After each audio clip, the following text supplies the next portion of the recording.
I always love this place because the light is incredible. If you don't know the name of the place, it's called NASA. I'm here with officially Johanna Useichi, and today's officially D-Day, or T-Day, because it's Teacher Day. And they're giving back to us, so we're going to be able to take a look at our beautiful space shuttle that we used to have here, as well as other spacecraft. So let's take a look, see what we got going on, and we go from there. Alright guys, we're officially here at NASA. We have some beautiful rockets. If you don't know what those are rockets. And we're going to be eating with some other educators. Alright guys, check this out. We actually can come directly up to the rockets and see what was sent out to space. Literally sent out to space. These things are massive. They are massive. When you're standing next to it, you realize how big it actually is.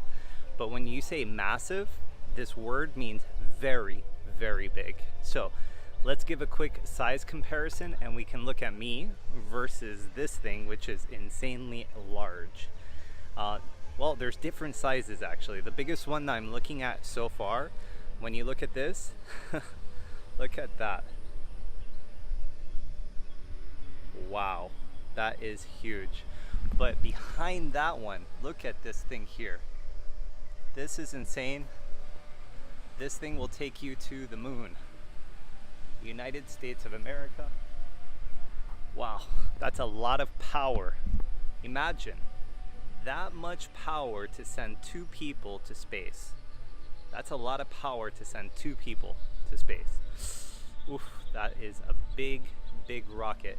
Specifically to send you to the moon. When you go to the moon, you need something this big. When you need to go to space, you need something like this. Alright, so space, one of these. Going to the moon, that one, okay? You guys, this is epic. Welcome to NASA. Welcome, educators.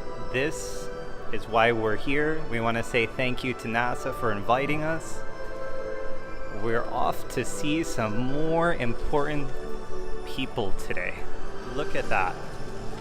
Incredible. Here you have Mars, and you can see all these different spacecraft. Specifically right there, that's the International Space Station. Look at this. They have the projection on the floor. Incredible. Beautiful place. If you guys are wondering what that is, that was Mars, and this is our universe. It is gorgeous where we're located at this moment. It's a complete light show here, and look at who we have. Johanna Useichi. Welcome, welcome. Here we're about to go and take a look at some of the spacecraft. Let's go and see what that's about. Coming up in a second. It says always explore, and then what do we have inside of here? Wow, check that out. These are incredible spacecraft. Look at that massive spacecraft up there. Then we have the original launch pad. So this is actually not a launch pad. If you look under at that right there, these things, they help transport the rocket to the launch pad. I think it's a launch pad. We're gonna have to find out. I'm not 100% sure. Maybe we'll see in a second. All right, guys, we'll take a look around and give you more educational value in a moment. So, Miss Useichi, hi. What's your impression? Oh, I'm sorry. so we have hello. No, it's okay. All right, we have our astronaut there, and officially this is a SpaceX rocket up here. We're gonna take a look at that in a second. If you pay attention, that controls the descent, and it was actually launched out.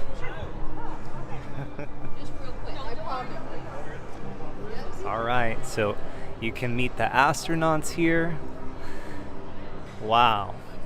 Let's take a look and focus on this space shuttle.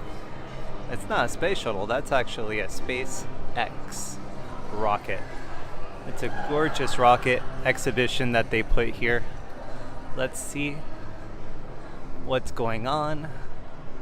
Wow, you can definitely see all of that amazing black smoke.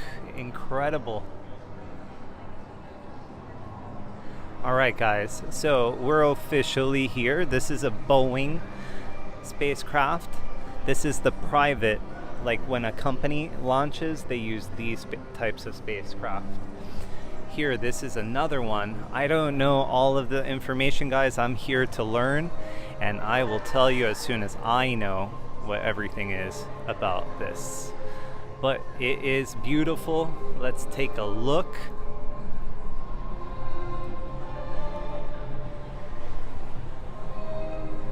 Incredible. That door right there closes, and that's called the Boeing Starliner. Let's go find Miss Yuseichi. She's in the playground. Mars. This is how it will look like inside of Mars. Look at that. Look at that.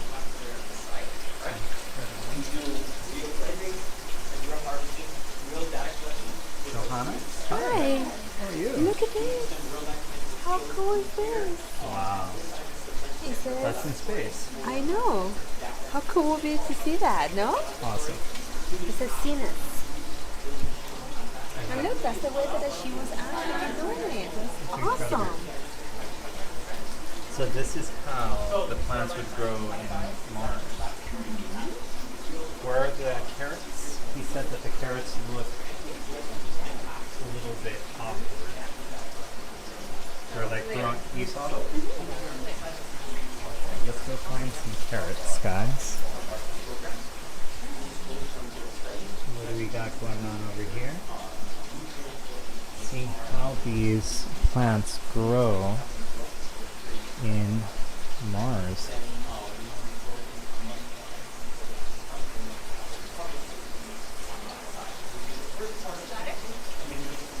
Where's the carrot?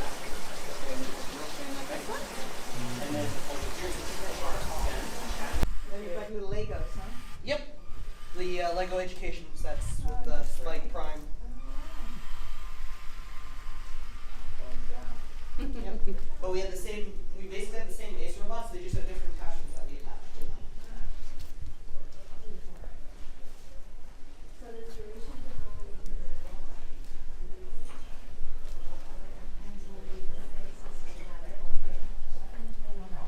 Translucent. I love the TV. Yeah, concept of controlling a robot. A rover, like. I love the TV. In that case, the census fair, like Yeah, so that one's more programming itself. This one's just using a controller, because this is what we use for the younger kids. Yeah. And then for the older kids, we do the dirt and And the the program. okay. So the purpose is for them to be able to continually inspire by the beautiful things that the NASA can give us every day. Right now I got 2 over here. Okay, we're gonna do raffle here in a minute if anyone. Alright, I'll so we're gonna start raffle. Yeah. Let's go to the okay. So, Okay. After I took it off my nails for you. This looks like the most interesting ride ever. Oh, really? Oh, that's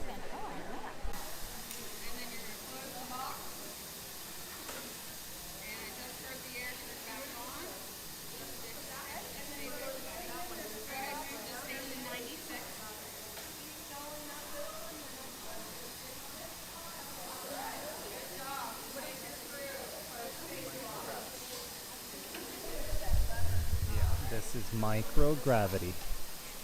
Are you excited? Yes. Have you been in microgravity before? Never. No?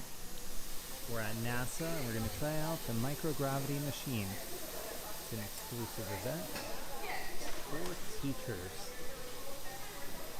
We're going to check it out right now. Sister taught school, I have cousins who taught school, and I can remember a lot of my teachers, even way back in the day, how great they were.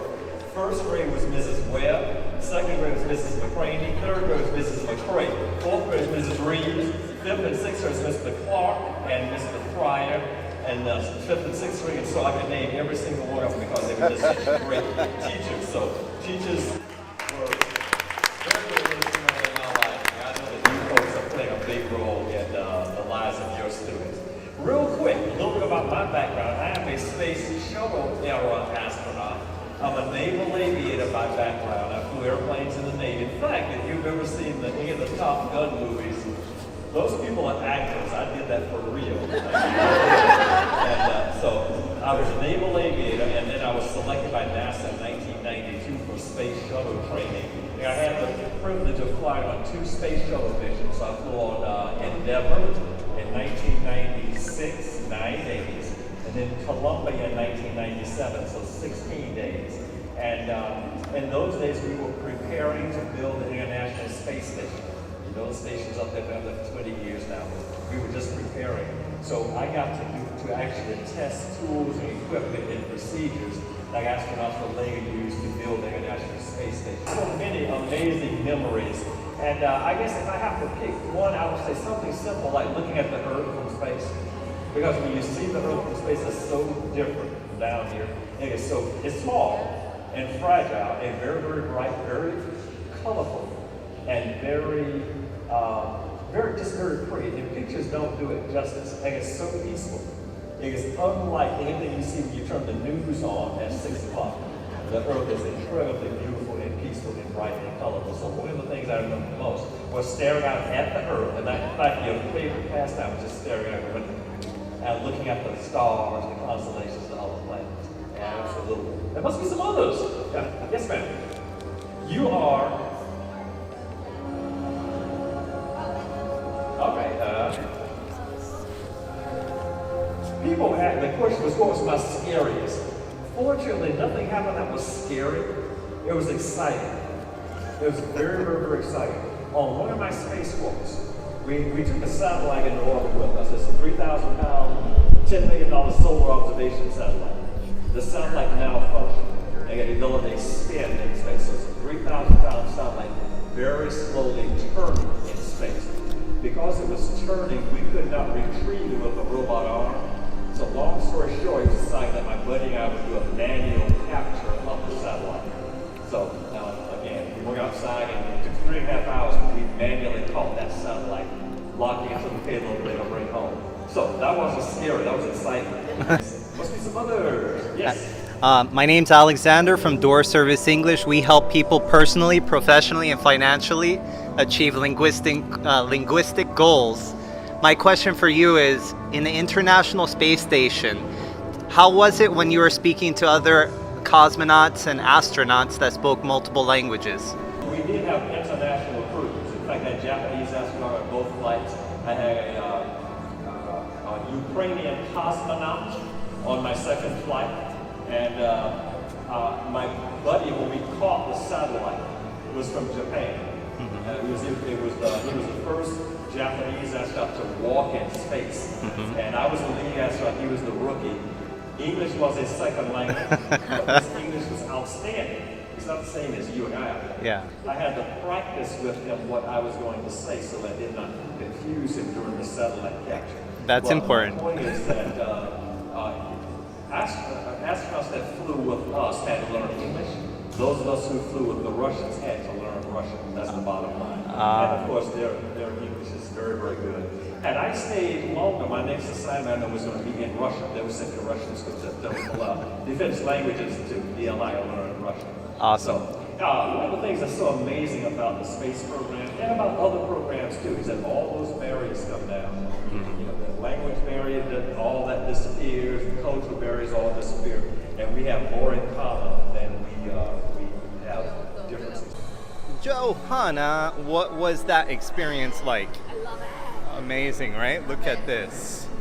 Incredible. We're hunting down the astronaut. Wow. Yep. We're coming back. Hi. How are you? Good. Likewise. This guy's artistic genius. Yeah. He's doing all kind of fancy stuff with the camera. I got a camera. I have a question for you. You're fast. Well, Don't, I'm fast enough. if that happens in space, what happens? It wouldn't have fallen over like that. It would just float in like, no, really, it would just stay there. It Really? wouldn't I can fall. help you out. It would not fall. Okay, In one fact, second. You could not stick it on the floor like that because it wouldn't stay there. It would just float. The wind, air currents would just sort of gradually pick it up and, you know. That I didn't Float know away. that. Yeah. I didn't know that. So I'm nervous. I don't know. I don't get nervous speaking. You have this hero. We have a which legend. can help in a legend, literally. Yes.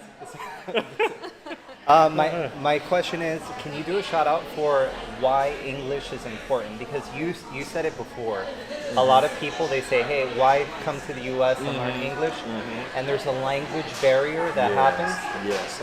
And you were speaking about Japan, the Japanese person, yes?